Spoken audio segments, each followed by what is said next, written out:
What's going on, guys, and welcome back to another video. So some of you that have been subscribed to the channel for, oh boy, 3+ years may remember this as the trash-picked MacBook Pro. This is a late 2011 MacBook Pro Core i5 model that was picked up from a friend who found it in the garbage. It was heavily water damaged. And ended up, the only real damage to it was that it needed a new battery and that the backlight fuse was blown on it. And it also needed some replacement keycaps on the keyboard. But yeah, this machine has been running beautifully ever since I repaired it back in 2015, I want to say. 2014 or 2015. So yeah, this has been a fantastic little machine, although nowadays it's getting a bit dated and it's not exactly the speediest thing in the world. And one issue I've run into is I'm actually running out of room on it. It has turned into basically my music machine, so I use it for doing a bit of synth work just for fun, and I also have a large collection of CD rips with the whole lockdown thing going on. I've been going through and digitizing my whole CD library and ripping them to lossless formats and sticking them on my old 6th gen iPod Classic. Now I'm actually building a 5th gen with a 256 gig flash mod and extended battery, so stay tuned for that. I'll be making a video on the progress once I get the memory card in for it. But yeah, so this guy needs some more storage. I've got a couple of options here. It currently has a 120 gigabyte SSD. It's I think a SanDisk or a Kingston. It's a fairly budget SSD, but it gets the job done. It's a little too small. So I have my old Crucial, what is this, MX100 older drive. It's a 512 gig. This is almost a little too good to put into a machine like this. I don't need quite that much space because ultimately I'm only going to have 240 gigabytes of storage in the iPod. I do also have this 180 gigabyte Intel SSD, which is probably enough for now. This would get me by until I happen to find something else later down the road. Probably a couple years I would be able to get out of this. So I'm not quite full on 120 gig yet, so but I would like to I'd like to get the upgrade going. First things first, though, we're going to have to get us a time machine backup of this going. I did one a little while ago, but I've added some more things to the media library on there, so I'd like to grab another backup before I go ahead and pull the SSD out. Alright, so we've got our trusty, crusty time machine drive. This is an ancient 120 gigabyte spinning disk, just in a caddy, but it's, well, obviously it's 120 gigs. This has 120 gig SSD in it, so it's big enough to hold the entire thing, so that's really all we need. It will kind of delete older backups as it needs to make room for the newer one. Honestly, Time Machine is probably my favorite thing about Mac OS, and I wish there was an alternative to it for, say, like Linux and Windows. There's similar programs for Windows, but none of them quite match just the simplicity and the it just kind of works factor of Time Machine, and how easy it is to swap SSDs or swap drives in these older Macs so that you could actually do that on and upgrade to larger ones. It's so nice on these. So yeah, let's go ahead and get this connected up.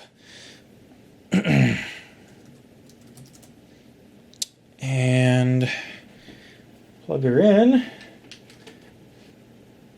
And now we just let it do its thing. Wah, wah, wah. Well, that sucks. So apparently it won't delete the old backup. I guess it needs to keep at least one additional copy of it on there, so there's not enough room. So I get to break out a shiny new drive. Here's a 320 gig. Just another random old hard drive in a carrier. As a side note, these are like some of the coolest little drive enclosures I've ever found. These are made by Orico. They're pretty darn cheap, like 11 or 12 bucks, I think. Nice little, I think they're a polycarbonate or something case, little aluminum band on them. These are just the standard micro USB 3 connector, but they do have a USB-C one as well. Honestly, probably should get the USB-C one because that connector there, that micro USB 3, is like the worst freaking connector ever. I hate them with a passion, but I was feeling extra cheap, so that's the one I went with. And these are just, I just wanted to be able to use some of these old junker drives that I had laying around for things like this. So yeah, let's go ahead and get it set up with that. Let's see if I can remove Time Machine drive, eject all volumes.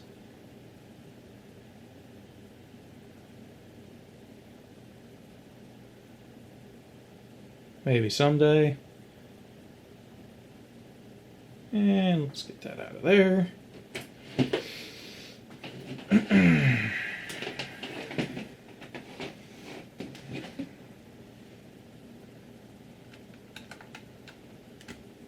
Very fiddly connector. Always feels like you're breaking them when you're plugging them in. They're not great. Actual enclosure is very nice, but yeah. So I think I'm going to have to use Disk Utility to format this, because I believe this drive has a Windows 7 installation on it, if I recall correctly. It's very old. Launchpad, other, Disk Utility. Let's go to that and see what we can do. Yep. So let's go ahead and erase this. I don't believe there's anything on this that I want. Well, let's hope not. Mac OS Extended Journaled, Master Record. That should be fine, I believe. Actually, I think it has to be GUID. Let's try that.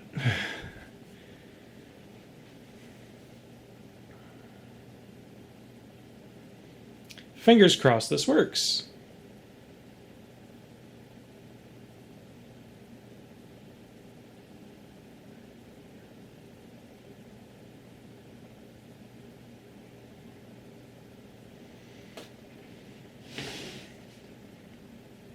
Huzzah!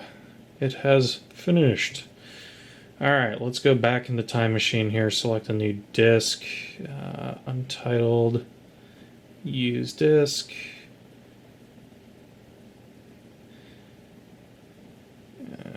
Let's just use both.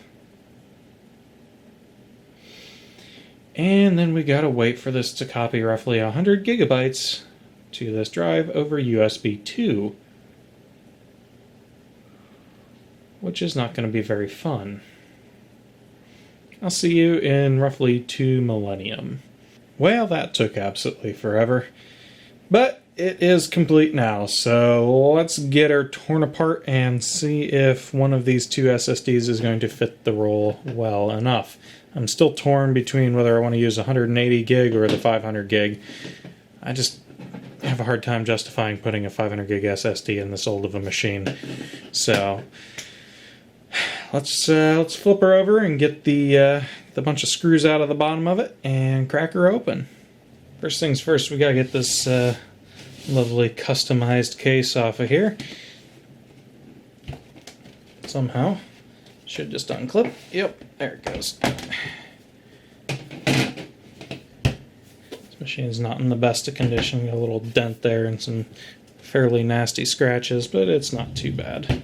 I've seen much worse off of machines that have been through far less. So this was not a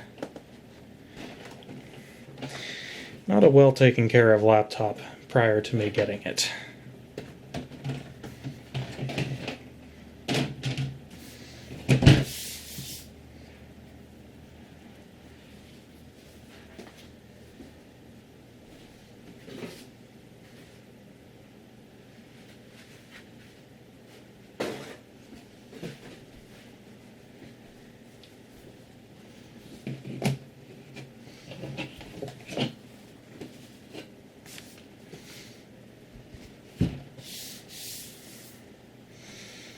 I'm just sticking down a paper towel here to avoid damaging it any more than I need to. So.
Okay, now the back case should just lift off in theory.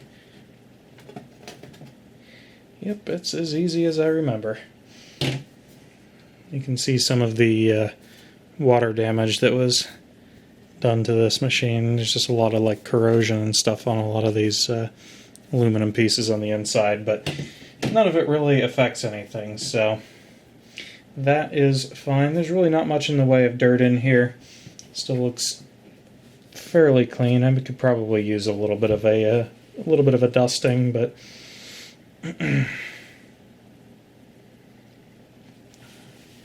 and there is our little SanDisk 120 gig solid state drive. So let's go ahead and pull this guy out. That can be done by just pulling these two Phillips screws out, which hold the little retention bracket in.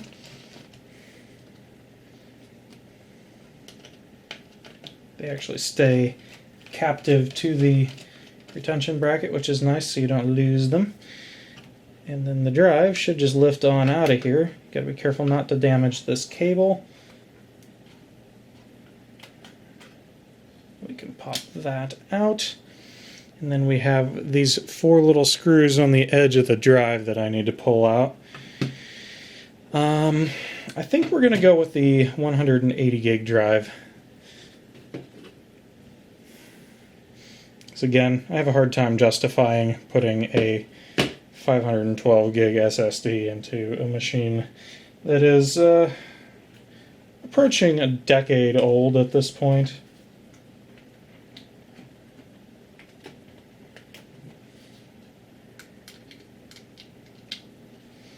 Just trying to find a star bit that's going to fit these little screws on the side of the drive.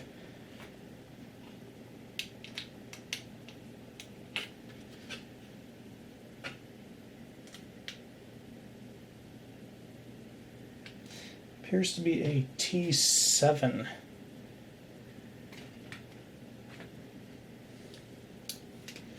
Let's see if I can get those out of there. This is a very inexpensive SSD that I had in here. I'll probably repurpose it for another machine eventually, but this was a pretty bottom of the line, bottom of the barrel SSD. So its performance never was super fantastic. I would expect, even on this old of a machine, for it to have done a little bit better.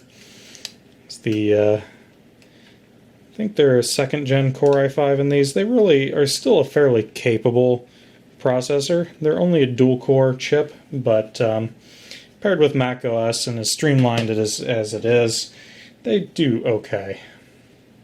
So we just need to relocate these little pegs over to our new SSD here.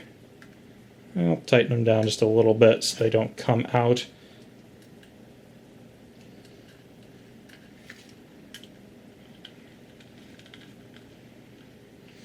Well, this is the first time I've ever used this SSD, so hopefully it works. I ordered it for a server.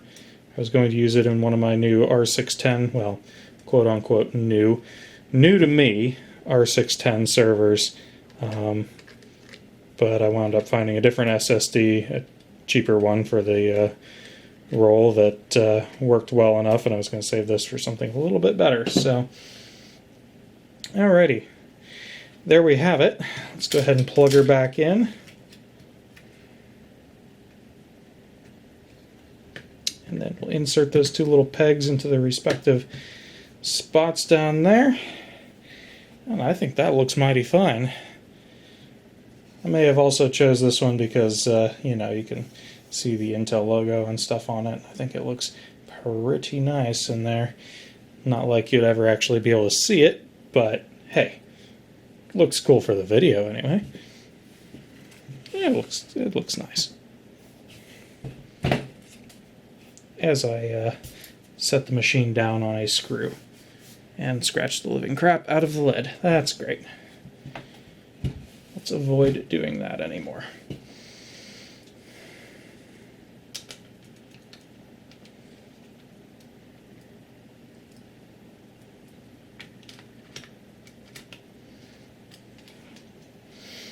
Now we just need to replace our little retention bracket.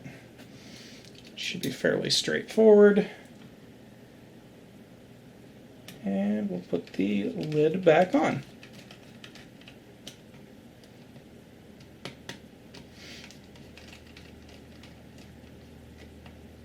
Now at this point you could flip it over and power test it and make sure it sees the drive and everything's okay. But I'm feeling confident today. So let's go ahead and put it back together. Partially just so I don't lose any of the screws. I'm sure this is going to come to bite me in the ass later, because you know how that is. When you're feeling confident, that means something is about to go wrong. But anyway, let's proceed, and we will see how it goes. We should be able to just select our time machine image and restore from that. Should be a fairly straightforward process. I have done it once before. I believe we get... when entering the boot up, we press Command R. That should get us into the recovery menu. I believe this is one of the first machines that had that built-in recovery menu in ROM. So you don't actually need a functioning hard drive in it to get into that recovery menu. That's pretty nice. You can also restore back to the original OS X Lion, I think 10.7 is what this machine shipped with. That's pretty darn old.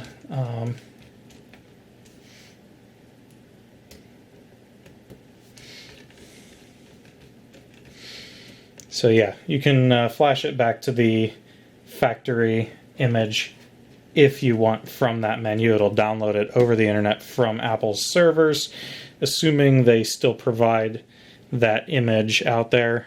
They did as of a couple years ago, but you just never know when they're going to stop supporting it. So hopefully they keep it around for a good long time.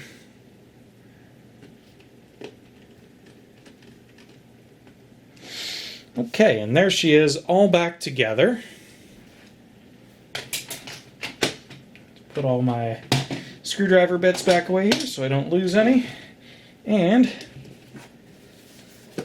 let's give her some power and see how she works.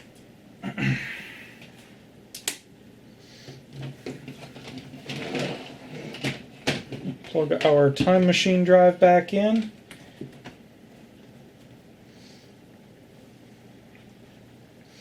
Command R and power. And we should be able to release when we see the Apple logo, I believe.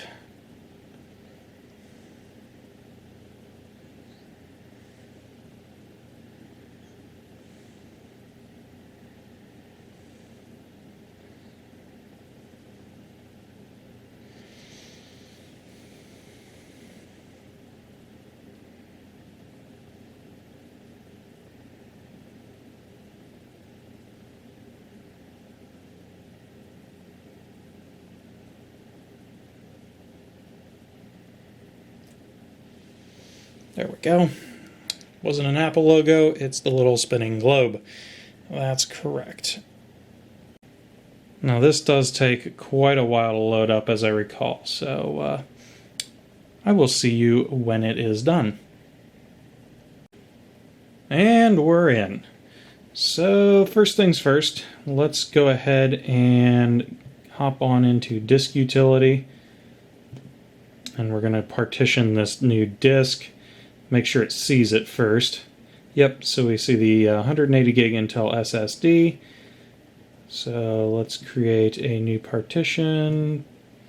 One partition, we'll call it, let's see here.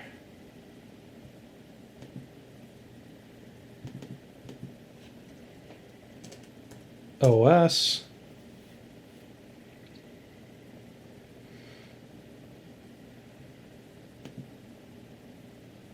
Make sure that is Mac OS Extended Journaled.